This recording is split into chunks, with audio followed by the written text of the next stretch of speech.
Dear student, हमें question अगर दिया जाए कि आपके पास एक सिस्टम ऑफ इक्वेशन है x plus 2y is equal to 1 और 3x plus y is equal to 10।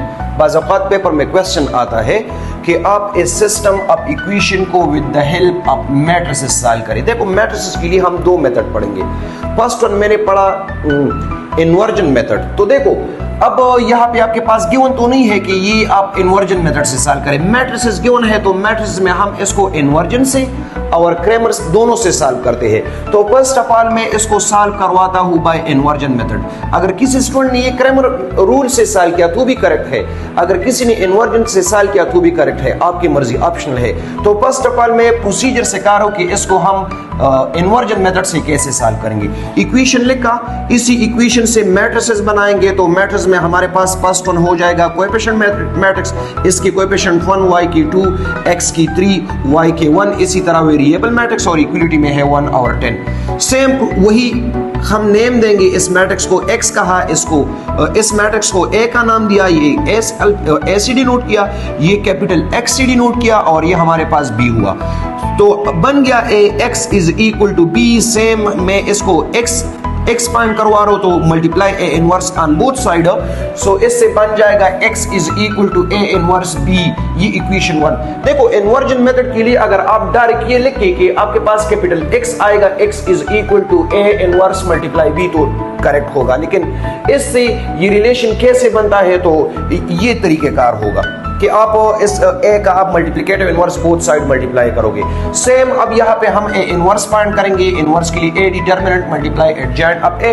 तो फर्स्ट ऑफ ऑल इस मैट्रिक्स a का आप डिटरमिनेंट ले ले। 1 मल्टीप्लाई 1 होगा, माइनस 3 मल्टीप्लाई 2 होगा। इससे 1 टाइम 1 और 3 2 टाइम 6 आ जाएगा। इससे आ जाएगा -5 ए डिटरमिनेंट। ये नॉन सिंगुलर मैट्रिक्स है, इनवर्स एग्जिस्ट कर रहा है। इसका एडजेंट ले ले तो एडजेंट में आप देखिए 1 और 1 ये इक्वल एलिमेंट है, रिप्लेस हो की भी ये 1 1 बनेगा। ये 2 और 3 पॉजिटिव एलिमेंट है, इसको नेगेटिव करेंगे, -2 -3, ये एडजेंट बन गया। ए इनवर्स बन गया 1 divided by -5 into adjoint of A की वैल्यू।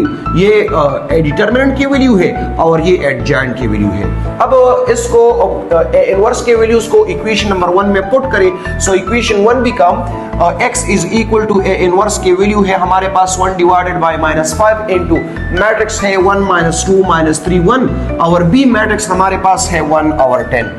क्या करेंगे, यहाँ पे मल्टीप्लिकेशन करेंगे। चूंकि मल्टीप्लिकेशन पॉसिबल है तो रो के फर्स्ट एलिमेंट 1 1 के साथ मल्टीप्लाई हुआ और रो के सेकंड कॉलम के सेकंड 2 -2 10 के साथ मल्टीप्लाई हुआ। दरमियान में प्लस लिखेंगे, -1 मल्टीप्लाई 3 हो जाएगा, +1 मल्टीप्लाई 10 हो जाएगा। 1 1 मल्टीप्लाई होके 1 और 2 और 10 मल्टीप्लाई होके 20, लेकिन एक एलिमेंट नेगेटिव है तो -20 आएगा। या ये प्लस और माइनस मल्टीप्लाई होके -2 और 10 मल्टीप्लाई होके 20, -3 मल्टीप्लाई 1 से -3 आ जाएगा और प्लस 1 10 टाइम्स से 10 आएगा। इन दोनों के एडिशन सब्ट्रैक्शन करवा दे तो आ जाएगा -19 और यहाँ पे 7 आ जाएगा। x इज इक्वल टू -1 और 5 ये मल्टीपल में है। तो ये मल्टीपल में आके यहाँ पे क्या करेगा, फर्स्ट वन एलिमेंट के साथ भी मल्टीप्लाई होगा, मैट्रिक्स के सेकंड वन दोनों कॉलम के दोनों एलिमेंट के साथ मल्टीप्लाई हुआ।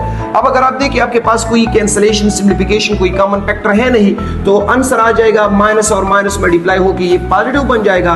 19 1 के साथ मल्टीप्लाई होगा। देखो, जब भी हम फ्रैक्शन नंबर के साथ कोई होल नंबर्स या कोई मेरे पास नंबर है फ्रैक्शन में नहीं है, मल्टीप्लाई करेंगे तो इसकी डिनोमिनेटर में नंबर नहीं है, 1 है, तो मैं ऊपर वाला नंबर नोमिनेटर का -19 और 1 मल्टीप्लाई करूंगा और डिनोमिनेटर का 5 और 1 मल्टीप्लाई करूंगा तो इससे आ जाएगा 19/5। और इसी तरह -1 डिवाइड बाय 5 और 7 में कोई कॉमन फैक्टर है नहीं, कैंसलेशन नहीं हो रहा, तो -1 7 के साथ मल्टीप्लाई होकर -7 डिवाइडेड बाय 5 आएगा। ये कैपिटल X हमारे पास वेरिएबल मैट्रिक्स था x और y, तो x की वैल्यू आ जाएगी 19/5 और y की वैल्यू आ जाएगी -7 डिवाइडेड बाय 5। ये x की वैल्यू होगी, ये y की वैल्यू होगी और ये होगी हमारी सोल्यूशन सेट। और ये सोल्यूशन सेट हमारे दोनों इक्वेशन को सेटिस्फाई करेगा।